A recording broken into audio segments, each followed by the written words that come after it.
Vamos dar início à nossa escola bíblica, vamos ficar em pé. Senhor, nós te agradecemos por estarmos aqui nesta noite, que o Senhor trabalhe em nossos corações, fale conosco através da tua palavra, Senhor. Em cada classe, Senhor, que a tua palavra for ministrada nessa noite, que os nossos corações estejam prontos para ouvir, Pai, e praticar em nome de Jesus. Amém. Nosso texto base de hoje é Mateus, capítulo 27, do versículo 50. E Jesus, clamando outra vez com grande voz, entregou o Espírito. E eis que o véu do templo se rasgou em dois, de alto a baixo. E tremeu a terra, e fenderam-se as pedras. E abriram-se os sepulcros, e muitos corpos dos santos que dormiam foram ressuscitados. E saindo dos sepulcros, depois da ressurreição dele, entraram na cidade santa e apareceram a muitos. E o centurião e os que com ele guardavam a Jesus, vendo o terremoto e as coisas que haviam sucedido, tiveram grande temor e disseram: verdadeiramente este era o Filho de Deus. Aqui o relato da morte de Jesus, e nós vemos que assim que ele morreu, né? Aconteceu algumas coisas aqui. Mas existe uma coisa que aconteceu aqui, que é o mais importante do relato aqui. O que é que aconteceu nesse relato que vocês acham que foi o mais importante? Ou que tem um simbolismo maior para nós aqui, desse texto? O véu. Olha, o Rogério está afiadíssimo. Esse Rogério é demais. Exatamente, irmãos. O véu do templo que se rasgou, esse é o que tem o maior simbolismo nesta passagem aqui. E por quê? Por que o véu tem esse simbolismo todo para nós? Porque agora nós temos o contato direto com Deus. Este véu do templo, ele separava o lugar santo do santo dos santos. No lugar santo, era onde era oferecido os pães da propiciação e onde era oferecido também o incenso e tudo mais. E, além dos sacerdotes, mais pessoas podiam entrar até no Santo dos Santos, principalmente os levitas. Mas no Santo dos Santos, só podia entrar o sumo sacerdote e ele precisava estar sem pecado para entrar. O que ficava no Santo dos Santos?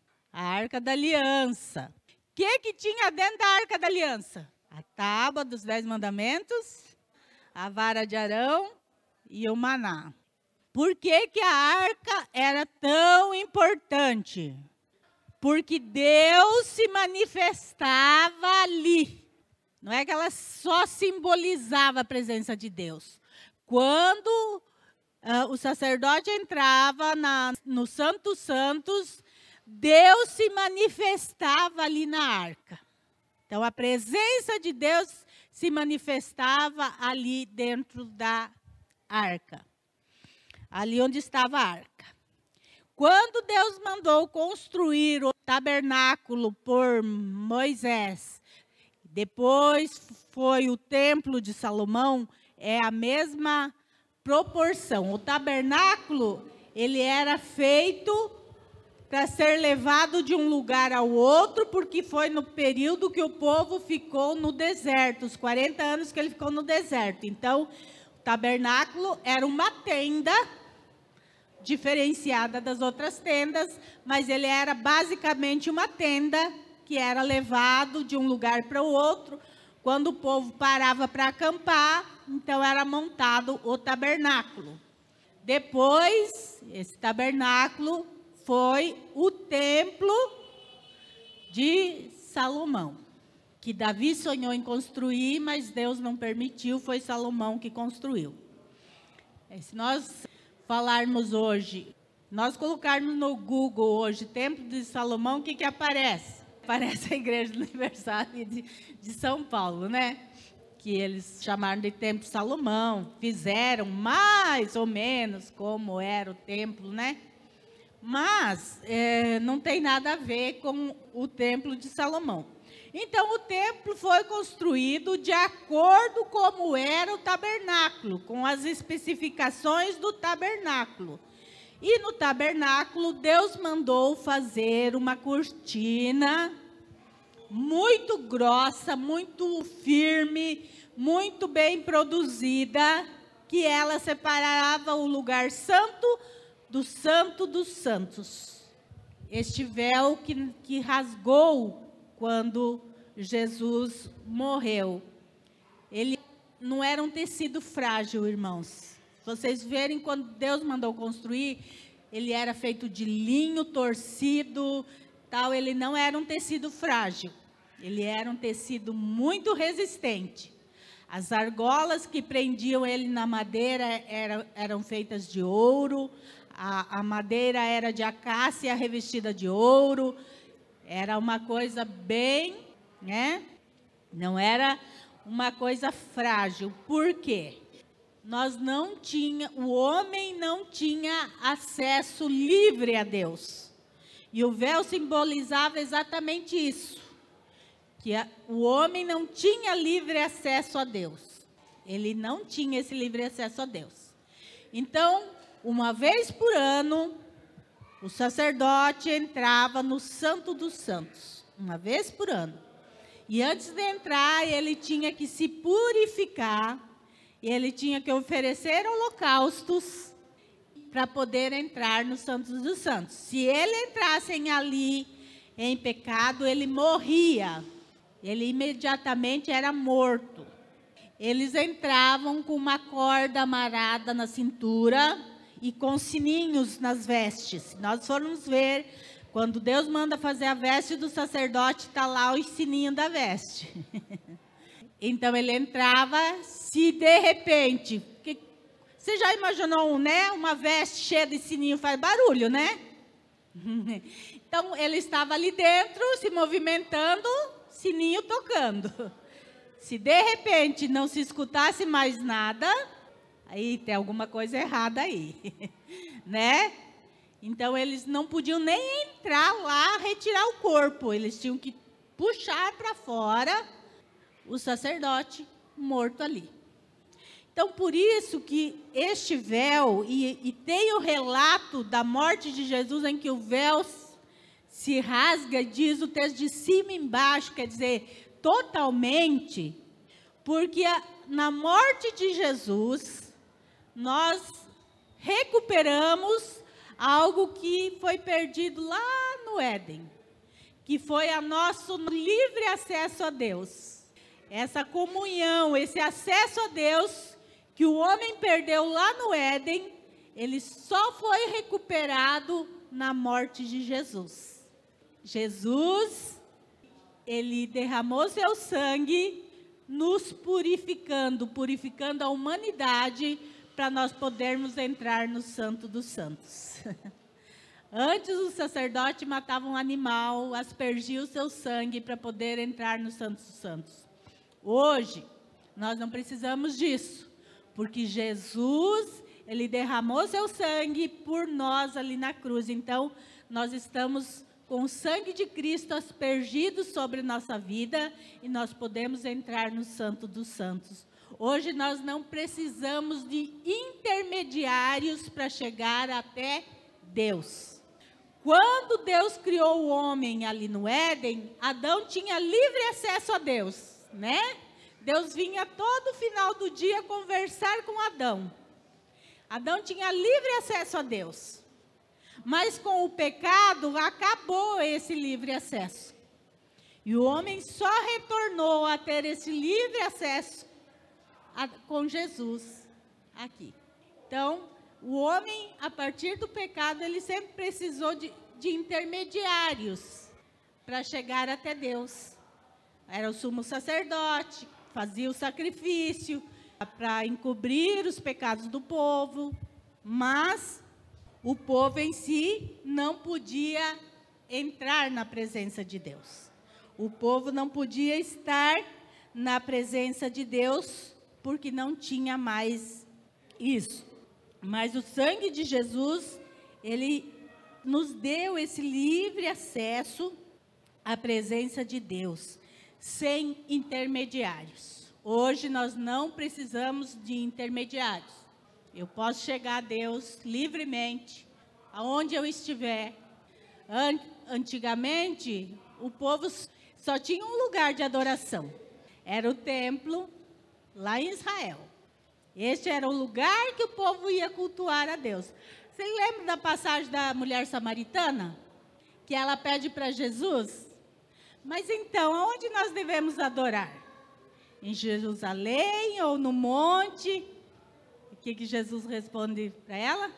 Mas o dia vem e já chegou, em que os verdadeiros adoradores adorarão ao Pai em espírito e em verdade. Jesus está dizendo, olha, já chegou o tempo em que não vai ser um local de adoração, mas que a adoração vai estar em toda parte, em todo lugar, em todo momento, e não num lugar específico. Então, antigamente, só no templo iria, por quê? Porque tinha que sacrificar pelo pecado, né? Tinha que sacrificar um animal, e quem podia fazer isso era só o sacerdote. Quem lembra por que Saul foi rejeitado por Deus? Porque ele sacrificou, e ele não podia fazer isso, ele era rei, ele não era sacerdote. Ele não quis esperar Samuel chegar, e ele foi lá e quis resolver. Então, para vocês verem como Deus levava isso a sério. Como Deus levava muito a sério isso. Então, é interessante, irmãos, a gente conhecer a história. E conhecendo a história, a gente entende melhor o que Jesus fez por nós na cruz. Tudo isso, o véu do templo, tudo isso, estava apontando o caminho de Cristo. Todas essas coisas apontavam para Cristo. E para o que Ele iria fazer pela humanidade. Mas as pessoas, então, não entendiam. Mas, vamos fazer umas perguntinhas para ver se eu já posso fazer a gincana aqui. Né? Chegando final de ano, né? Em vez de fazer amigo chocolate esse ano, vamos fazer uma gincana. Quem ganhar, leva o chocolate. No tempo de Jesus, tinha o templo lá e tinha o Santo dos Santos. E nós sabemos, pela história, que os sacerdotes estavam corrompidos. Foi eles que mataram Jesus. Porque eles não morriam quando entravam no Santo dos Santos. Porque a Arca da Aliança não estava mais lá. Quer dizer, a presença de Deus não estava mais ali. Então, eles podiam entrar impuros, não tinha problema, porque Deus não estava ali. Irmãos, no cristianismo de hoje em dia, tem se pregado isso. Você pode entrar na presença de Deus do jeito que você está. Será mesmo?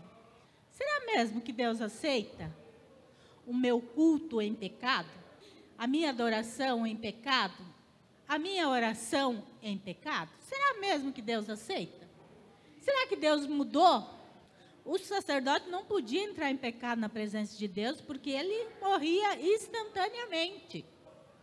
Mas será que hoje a gente pode assim? Porque é o evangelho que se prega hoje. É o evangelho que está sendo ensinado hoje. Inclusive, fiquei sabendo esses dias que tem uma igreja aqui na nossa cidade que você pode estar em pecado e continuar normalmente dentro da igreja. Porque Jesus já perdoou. Não tem problema nenhum o seu pecadinho. E estão esquecendo de algo. Por que o sacerdote tinha que se purificar antes de entrar na presença de Deus? Para não morrer. Porque Deus é santo. Deus é santo. Deus continua sendo santo hoje. Ele continua sendo santo. A Bíblia nos ensina que há um caminho que nós devemos seguir. Que é a santificação. E Hebreus fala que sem a santificação, o que acontece? Ninguém verá o Senhor. Ninguém, irmãos. Se uma pessoa está em pecado e acha que vai para o céu em pecado, ela está se enganando a si mesma. Porque sem santificação, sem estar santo, ninguém vai ver o Senhor. Morre, mas não vê a presença de Deus. O Antigo Testamento, ele é muitas vezes uma alusão ao que acontece no Novo Testamento. E as pessoas acham que, agora, quem já ouviu essa expressão? Eu estou na era da graça agora. Não estou mais no tempo da lei. Estou no tempo da graça. Como se a graça anulasse tudo da lei. Não, ela não anula. É só que nós não morremos como acontecia antes, né? O sacerdote entrava impuro, morria na hora. Não acontece isso hoje. A graça, ela só me libertou da sentença que estava sobre mim. Mas a vida de santidade, ela continua na era da graça, sim. Ela continua, porque Deus continua sendo santo. Ele não mudou, ele não vai mudar, nunca vai mudar. E aí, o que diz? Nos diz, sede santos. Então, isso está escrito no Novo Testamento, né, irmãos? Não é no Antigo. Então, Jesus podia dizer assim, agora vocês estão na graça, vocês não precisam ser santos. Eu sendo santo é o suficiente. Mas não é isso que a Bíblia diz. A Bíblia diz que vocês precisam ser santo como o santo Deus é. Porque se você não estiver em santidade, você não vai ver o Senhor. Você não vai chegar na presença de Deus. Jesus, ele nos deu então este maravilhoso presente de nos tornar aptos para estar novamente em comunhão com Deus. Posso orar na minha casa, posso orar, né, no meu trabalho, dentro do carro, em qualquer lugar. Eu não preciso, né, digamos assim, a presença de Deus só vai estar lá na igreja. Daí lá na igreja, não, irmãos. A presença de Deus está aqui, amém. Está aqui enquanto nós estamos aqui. Quando a gente for embora, Deus também, a presença de Deus também. Os anjinhos não ficam aqui dentro da igreja, né? Não, irmãos. A igreja é um lugar santo enquanto Deus está. Assim como o Santo dos Santos era um lugar santo até estar a presença de Deus ali. Mas quando a presença de Deus saiu, aquilo se tornou apenas mais um lugar do tabernáculo, do templo. Então, irmãos, o que nós devemos cuidar? Como está a nossa vida? Se o sacrifício que Jesus fez na cruz realmente está valendo na minha vida, para que eu possa chegar na presença de Deus. Para que eu possa entrar na presença de Deus realmente. Porque para muita gente o sacrifício de Jesus até hoje não adiantou de nada. Porque eles não querem ter uma vida de santidade com Deus. Então, o sacrifício de Jesus para eles não traz benefícios. Mas para nós, ele traz muitos benefícios. E o maior deles é nós podermos um dia estar na presença de Deus sem nada que nos impeça. Tem um escritor cristão chamado Leonard, que foi um escritor e um avivalista, e ele disse uma frase que é simples, mas traz algo. Ele diz assim: não há lágrimas no céu e não há sorrisos no inferno. Não vai haver lágrimas no céu, mas também, irmãos, não vai haver sorriso no inferno. E hoje, o que a gente tem visto hoje? A gente tem visto hoje o inferno não tão ruim assim. Nas piadas, em todo o contexto que se apresenta, é sempre tirando o foco do inferno ser um lugar ruim. E colocando o céu também como um lugar chato. Não é isso, as piadinhas? O céu só tem os anjos cantando e lá no inferno tem a festa. Né? Isso parece uma bobeira, mas isso é uma estratégia até maligna. Porque se eu tornar algo feio e não tão feio assim, é mais fácil das pessoas querer, não é verdade? Hã? Se eu tornar algo feio bonito, ele se torna aceitável. E essa é uma estratégia maligna. Eu torno o céu, que é um lugar maravilhoso, que nós não temos noção do que é, eu torno ele algo chato, pacato. E eu, por outro lado, eu pego o lugar mais feio e tenebroso, que é o inferno, e torno ele mais atraente. Mais atraente. E muitas pessoas, irmãos, estão realmente com essa visão hoje em dia. Que o inferno não é tão ruim assim. Engana-se quem pensa que o inferno vai ter festa, ou vai ter bebedeira, ou sei lá o quê. Inferno é lugar de tristeza, de dor, de angústia, de solidão, de raiva, de rancor. Este é o inferno. Mas se eu torná-lo menos feio, ele se torna aceitável. E tem muitos cristãos entrando nessa. Muitos cristãos entrando nessa filosofia e deixando de buscar a santificação. O que é santificação? Viver uma vida que agrade a Deus, uma vida sem pecado. Mas até não só o céu e o inferno, né? Até a vida de santificação e a vida carnal. Já é colocado que a vida de santificação é chata, pacata, e que a vida carnal é cheia de festa, de curtição. Então, aqui mesmo, não no futuro, nos dias atuais, a gente sabe que quando a gente está servindo a Deus, você tem muito mais paz, você tem muito mais alegria, você tem muito mais esses momentos. E a gente sabe que quando a pessoa está em festas, curtindo a vida, que na verdade eles não têm paz e que na verdade eles sofrem.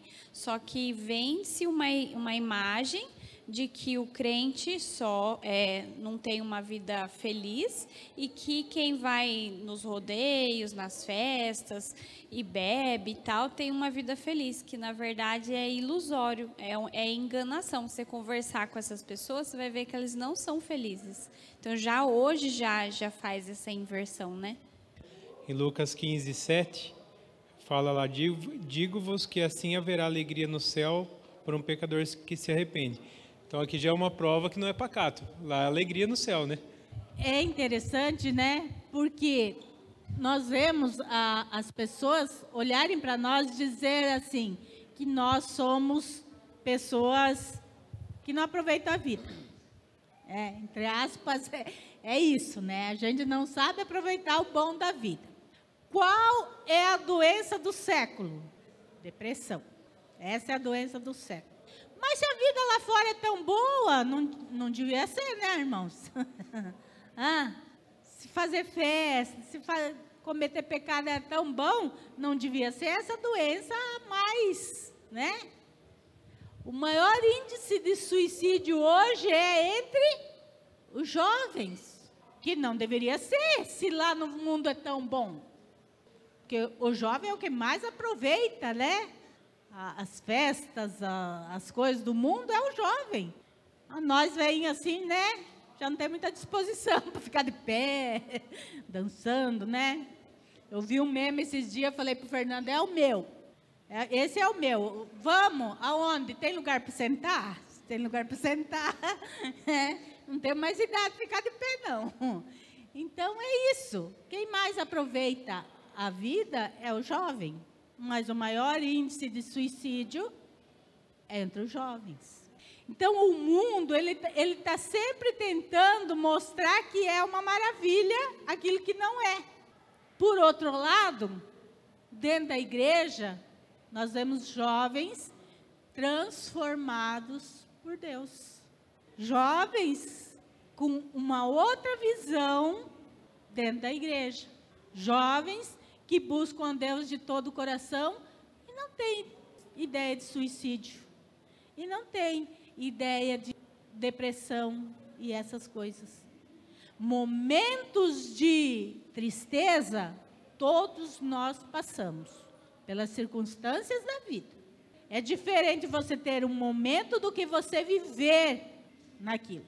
E eu falo que a depressão, ela está tão assim no mundo, porque Satanás achou nessa porcaria de uma doença a chance de maltratar as pessoas. Eu sei que depressão é uma doença, estou falando que é do diabo. Mas eu estou falando que o diabo se aproveita disso para machucar as pessoas. Machucar no sentido de jogá-las cada vez mais.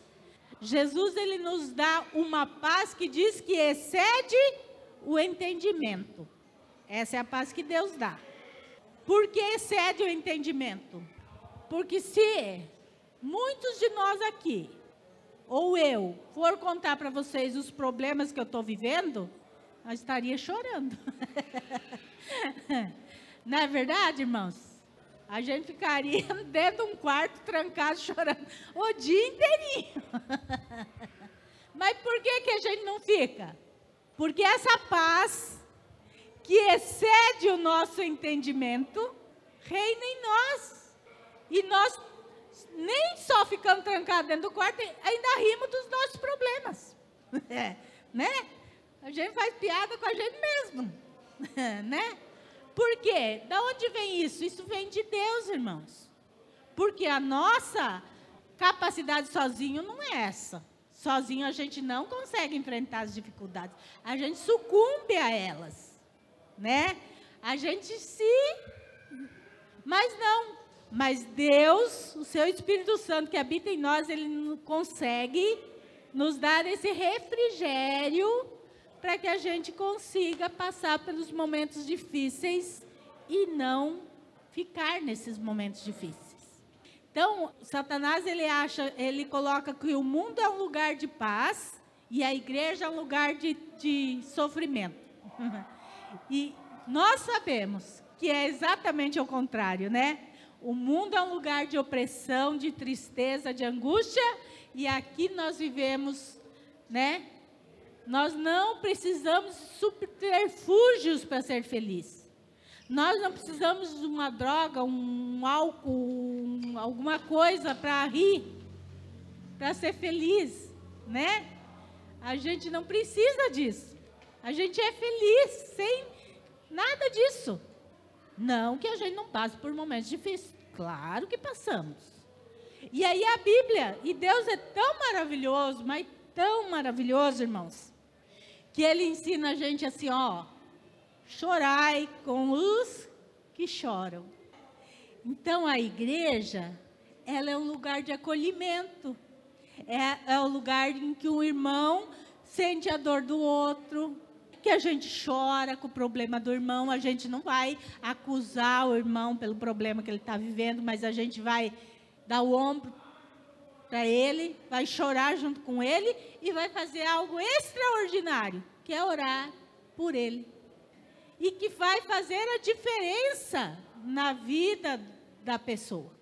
Então, quando vocês imaginem, já que é tão bom a gente viver aqui na igreja, em comunhão, né, com os irmãos. Imagine como é o céu, que lá não vai ter ninguém sofrendo, ninguém com dor, ninguém com angústia, ninguém, né, triste, ninguém com problema financeiro, ninguém com problema de saúde, ninguém com nenhum outro tipo de problema, lá vai estar todo mundo feliz. Como que um lugar assim pode ser ruim? Como que um lugar assim não pode ser bom?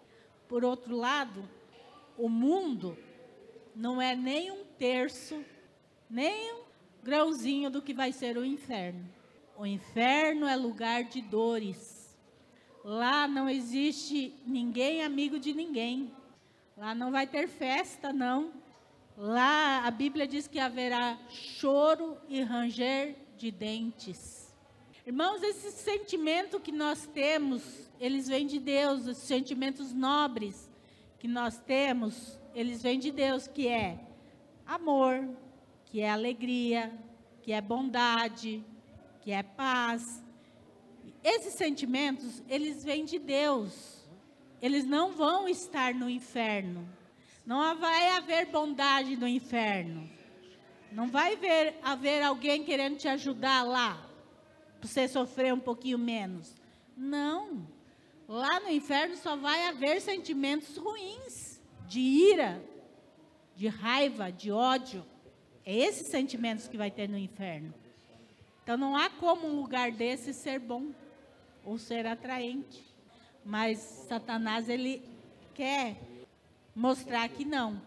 Mas Jesus precisou vir, morrer na cruz, para que nós voltássemos a ter então esta comunhão com Deus. Agora, livre acesso a Deus. Livre acesso a Deus. O que me impede então de ter acesso a Deus? O que me impede? O pecado. O pecado, sim. Por isso que nós sempre falamos, né?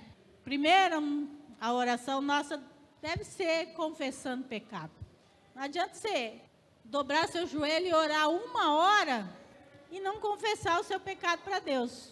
Você ficou de joelho 1 hora e Deus não ouviu a tua oração. Porque diz que os nossos pecados fazem separação entre nós e Deus.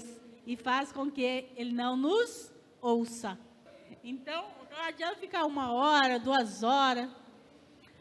Não adianta fazer jejum se eu tenho pecados que eu não confesso e deixo na minha vida. Primeiro é confessar e deixar. E deixar, tá, irmãos? Tem gente confundindo confissão. Aí já confessei. Agora eu orei. E depois volto a pecar. Não é assim que funciona. Aquele que confessa e deixa, alcançará misericórdia. É 2 processos. O de confessar, primeiro, pedir perdão.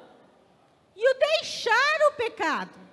Então não adianta eu só confessar e não deixar. Aquele que confessa e deixa, alcança a misericórdia de Deus. Mas tem cristão hoje que só confessa e não deixa o pecado. Ele confessa para que Deus ouça o pedido dele, né? Estou precisando de tal coisa, vou confessar meu pecado aqui, pedir para Deus ouvir minha oração, mas depois volta a cometer o mesmo pecado. Isso não é arrependimento. E Deus conhece o nosso coração. Deus conhece muito o nosso coração. Deus conhece mais do que eu mesmo o meu coração. Então eu não vou enganar Deus, irmãos. Eu não vou enganar Deus. Deus usa de misericórdia conosco? Usa. Muitas vezes Ele nos dá coisas, mesmo a gente não estando com uma vida certinha diante dEle, Deus dá. Mas sabe o que acontece? É a misericórdia de Deus. E a misericórdia de Deus é algo que a gente não consegue explicar. Que Jesus teve misericórdia e deixou Jesus morrer por mim lá na cruz. Eu não merecia. Eu não merecia. Foi misericórdia pura de Deus. Mas o que acontece, irmãos? Isso não significa que eu vou para o céu. Não é porque Deus usou de misericórdia na minha vida, mesmo eu estando com a vida errada, que eu vou para o céu. Uma coisa é misericórdia, outra coisa é a salvação. Não confunda a misericórdia de Deus com a salvação. Misericórdia é uma coisa, salvação é outra. Só encontra a salvação aquele que confessa e deixa. Nós temos que deixar o pecado. Nós temos que abandonar o pecado. O pecado não pode fazer mais parte da nossa vida. O pecado na vida do cristão é um acidente. E ninguém quer se acidentar, não é? Acidente é algo que foge ao nosso controle e acontece. A gente não planeja o acidente, mas ele pode acontecer, não pode? Então, o pecado na vida do cristão, até nós chegar nos céus, ele é um acidental. Ele acontece, nós tomamos consciência, nós já pedimos perdão, já consertamos nossa vida. Qual que é o pecado que nos leva ao inferno? Aquilo que a gente sabe que é errado e continua praticando ele todos os dias. Todos os dias, todos os dias. Esse pecado não é acidental. Ele é planejado, né? Eu já sei que eu vou cometer esse pecado. Vou falar aqui sobre vício. Eu sei que é meio complicado isso. mas eu vou falar sobre vício. Vício é um pecado o quê? Ele é acidental? Ele não é um pecado acidental. Aí eu, sem pensar, peguei um cigarro e fumei. Beleza, é uma pessoa que nunca fumou, é um acidente. Eu pegar o segundo cigarro já não é mais acidente, é uma escolha. O terceiro, mesma coisa. O quarto, a mesma coisa. Ele não é um pecado acidental. Eu sei que é errado e eu continuo praticando. Então, ele não é um pecado acidental na minha vida. Estou falando de vício. Cigarro, bebida, pornografia. Que a gente fala em vício, né? Cigarro e bebida. Não, tem pornografia, tem muito cristão vendo pornografia e está indo direto para o inferno. Pornografia é pecado, muito pecado. Jogos, vício em jogo, é pecado, irmãos. E é pecado que leva para o inferno. Não é acidental. Quem é viciado vai jogar hoje, vai jogar amanhã, vai jogar depois da manhã. É pecado. É pecado que leva para o inferno. Então, às vezes, a gente pensa em pecado e fica olhando certos pecados que aparecem mais. Tem pecados que aparecem mais que outros pecados. Mas não quer dizer que eles não sejam tão igualmente pecados. Pode falar, Magda. Só perguntar assim, porque isso não existia antigamente, né? A pessoa que não consegue sair do celular assim, porque hoje em dia até não se conversa mais, né? Se une, às vezes até as pessoas se reúnem, mas está tudo lá no celular. A pessoa não consegue assim, o maior tempo que ela estiver desocupada, que não estiver trabalhando, assim, ela está no celular, porque antigamente não existia isso, quando a Bíblia falou de vício. Então, isso é pecado? Também é pecado, não é? Se vira um vício, é pecado? É. Tudo que porque, assim, vira, na maioria, hoje, o maior vício que está hoje, se for comparar, é o celular, né? E é algo que nós precisamos tomar cuidado, sabe por quê? Porque não é feio, não é condenável. Quem não tem um celular hoje? Até as crianças têm, não é? Quem não tem um celular hoje? Mas, de repente, irmãos, se o celular, ele toma conta da uma coisa, irmãos, é você usar para trabalhar, como muita gente usa. Isso aí é trabalho, é outra coisa. Mas quando o celular, ele toma mais tempo na sua mão do que a Bíblia, cuidado, tem alguma coisa errada aí. Quanto tempo você fica assistindo vídeo no celular? Olha, se eu fizesse uma enquete aqui, não vamos precisar responder, tá, irmãos? Cada um sabe de si. Quanto tempo você passa no celular vendo vídeo e quanto tempo você passa orando dentro da sua casa? Quem aqui ora ao mesmo tempo que fica no celular? Vendo porcaria, não estou falando do normal do dia a dia, tá, irmãos? Porque normal do dia a dia, a gente responde mensagem, a gente, né?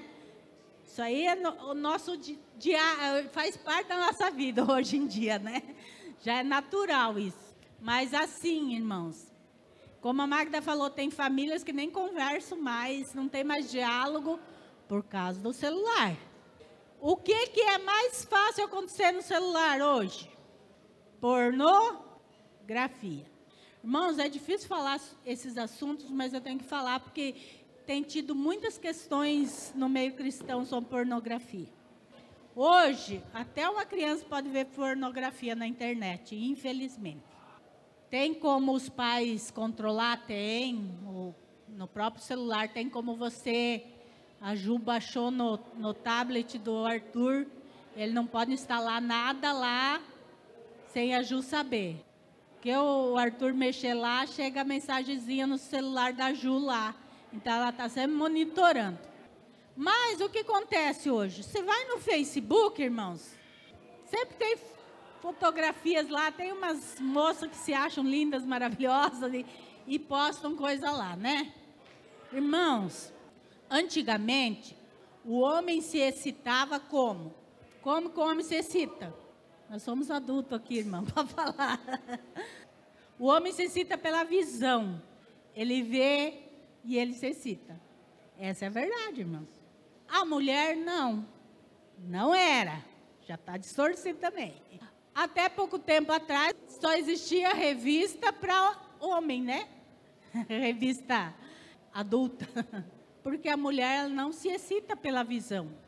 Ela se excita pelo carinho, pela atenção, pela palavra. A gente tem um videozinho do pastor Cláudio Duarte, que a gente dá muita risada, que ele fala assim, que mulher querer homem bonito e inteligente, ela está querendo demais. O homem ou é uma coisa ou é outra. Ou ele é bonito ou ele é inteligente. Sou eu que falei, o pastor Cláudio Duarte.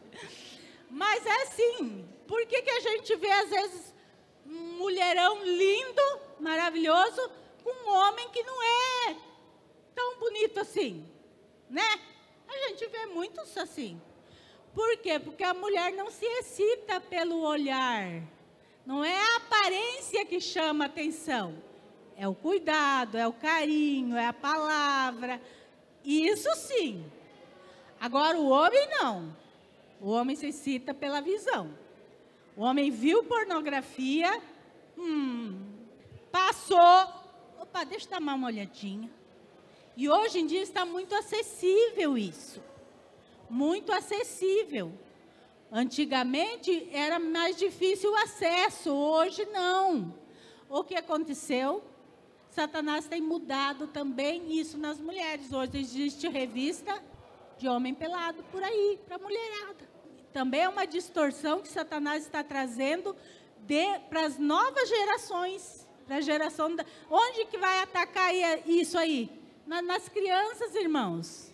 Satanás, a estratégia de Satanás para que o anticristo reine é corromper uma geração. Quando Satanás conseguir corromper toda uma geração, ele ganhou. Ele pode fazer o que quiser. Por quê? Porque aquela geração vai fazer aquilo que já está na mente dela. Nós, hoje, não nos corrompemos mais a nossa mente. Nós já sabemos o que é certo e errado. Mas nossas crianças não. Elas estão na fase de aprender. E qual que é a estratégia? A estratégia hoje tem se voltado para as crianças. Vocês podem ver. Tudo está sendo ensinado aonde? Nas crianças. As ideologias por aí estão sendo ensinadas aonde? Nas escolas, para as crianças. A mente delas está em formação ainda. Então, tudo que cair ali é muito mais fácil. Nós já não é tão fácil de convencer, né? A gente já não vai na conversinha por aí. Então, essa é a estratégia maligna. Ela vai corromper quem? As nossas crianças. Então, irmãos, todos esses pecados que são normais, esses pecados é que levam ao inferno. Aquele pecado acidental, não. O pecado que nos leva ao inferno é esse pecado que eu não deixo de praticar. Eu sei que é errado, mas eu continuo fazendo. Eu sei que é errado, mas eu continuo fazendo. E tem muita gente pecando e dizendo assim, um dia eu me conserto. Talvez você não tenha esse dia para se consertar. Jesus pode vir hoje. Não para a sua igreja, mas para você. Esses últimos dias, o que tem acontecido em incidente aqui na posse, né? Eu falei para você, a coisa está feia aqui, né? Jesus. Mas esses dias mataram um moço ali, 26 anos. Ele tinha tudo, a vida pela frente, irmãos. Ele tinha planos, com certeza, estava com a namorada, né? Ele devia ter 1000 planos na vida dele. Vou fazer isso, vou fazer aquilo, vou casar, vou... Não teve tempo de fazer nada do que ele sonhou em fazer. Para ele, Jesus já voltou, irmãos. Ele já está na eternidade. Ou com Deus, ou com o diabo. Simples assim, preto no branco. Então, tem muita gente, um dia eu me conserto. Cuidado, irmãos. Pode ser que você não consiga chegar nesse dia do conserto. Por que a Bíblia fala para nós da santificação? Por quê? Porque a santificação é um processo. Ela não acontece do dia para a noite, ela é um processo. Então, Deus sabe que a gente não consegue mudar assim do dia para a noite. Ninguém consegue, né? Então, Ele nos deu a santificação, que é um processo. Então, nós vamos, enquanto nós estivermos com Deus, buscando as coisas de Deus na igreja, nós vamos passando por esse processo de santificação. Aí, a Marga mentia. Aí a Marga entende que a santificação, ela precisa deixar mentira. Ela vai deixar mentira. Mas tem mais coisa na vida da Marga que ela precisa. Então, a igreja é onde Deus trabalha no processo de santificação. Por que na igreja, irmãos? Porque é aqui que nós vamos aprender a perdoar, que nós vamos aprender a amar, que nós vamos aprender a suportar. É aqui, é na igreja. Por isso que congregar faz parte da igreja. Porque é aqui dentro que nós aprendemos isso. É aqui, é junto com o irmão. Porque se a pessoa lá de fora me ofender, eu não vou mais na casa dela e pronto, acabou. Mas se o irmão da igreja me ofender, todo culto eu vou ver ele. Todo culto. E daí, uma vez por mês, aqui na nossa igreja, acontece uma coisa chamada ceia. E um dos requisitos para participar da ceia é, se você lembrar que tem algo contra alguém, peça perdão, perdoe, e assim coma e beba.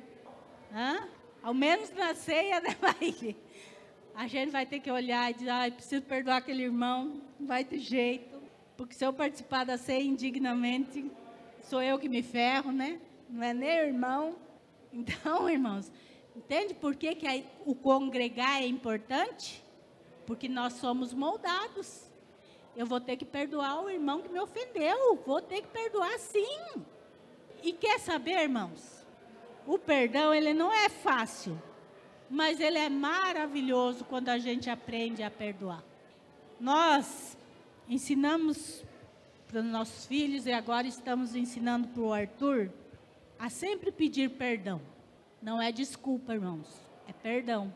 Desculpa é você assumir a culpa sem reconhecer o erro. Perdão não. Perdão é você assumir a culpa e reconhecer o seu erro. Eu brigo com a Amanda. Falo um monte de coisa para a Amanda. Eu chegar assim para a Amanda, Amanda, desculpa, tá? Eu estou reconhecendo meu erro. Será que a Amanda vai sentir firmeza no meu? Agora, se eu chegar, Amanda, me perdoa. Eu errei com você. Tem diferença entre desculpa e perdão, irmãos. Quando a gente erra, a gente não pede desculpa, não. A gente pede perdão. Desculpa a gente pede quando passa, esbarrei. Desculpa, Amanda. Aí é desculpa. Agora, quando eu ofendo, faço algo de errado, é perdão. Não é desculpa, não. E é isso, irmãos. É isso, nós temos que aprender. Nós aprendemos isso na igreja. Porque eu tenho que viver com meu irmão. A santificação da minha vida depende de eu perdoar o meu irmão. De eu suportar o meu irmão. E é difícil. É difícil. Mas, irmãos, como é bom a gente poder conviver sem ter mágoa no coração. A Bíblia diz que uma raiz de amargura, o que acontece? Ela nos perturba. Quando eu tenho amargura com alguém, ela não está perturbando a pessoa lá. Sou eu que estou sendo perturbado. E tem muita gente que não tem uma raiz, tem uma árvore inteira já no coração. Porque não consegue liberar perdão. E o que seria de cada um de nós que está aqui nesta noite, se Jesus não tivesse entregado o seu espírito, como o texto que a gente leu? Se Jesus não tivesse morrido lá na cruz, por mim e por você. Porque ele tinha tudo para ter a amargura do homem. Até porque foi o próprio homem que colocou ele lá naquela situação. O que seria de nós, se Jesus não nos perdoasse? Como eu posso negar para o meu irmão perdão? Se Jesus não negou o perdão dele por mim. Então, irmãos, nós precisamos ter essa consciência. Todo mundo aqui, se eu pedir quem quer ir para o céu, acho que não tem ninguém que não vai dizer, eu não quero. Todos nós queremos chegar no céu. Para isso, nós precisamos do sacrifício de Jesus lá na cruz. Do sangue dele que nos cobriu e nos deu livre acesso novamente a Deus. Mas como que eu quero tudo isso para mim e não quero oferecer nada para o outro. Oração, modelo que Jesus ensinou do Pai Nosso é: me perdoa como eu perdoo. É aqui e aqui, ó. O perdão é sempre assim, de Deus para comigo e de mim para com o outro. E é na igreja que a gente aprende. É aqui, é com os irmãos. É necessário que um irmão pise no nosso calinho. É necessário. Deus permite. Ai, mas como assim? Deus permite que a gente seja ofendido dentro da igreja. Deus permite, sim. Onde que eu vou pôr em prática aquilo que eu aprendi? A Bíblia diz assim, quando Jesus fala das duas casas, ele fala assim: aquele que ouve as minhas palavras e eu tenho que ouvir a palavra de Deus e colocar ela em prática. Porque senão não adianta nada, irmãos. Só ouvir e não praticar, não adianta nada. Aquele que ouve e coloca em prática é como o homem prudente que construiu sobre a rocha.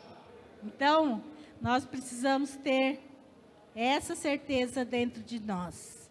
A redenção da humanidade passa pela cruz e não por pastos verdejantes.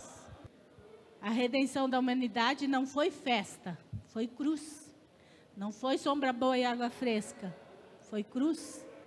Tem muita gente achando que vai para o céu sem passar pela cruz.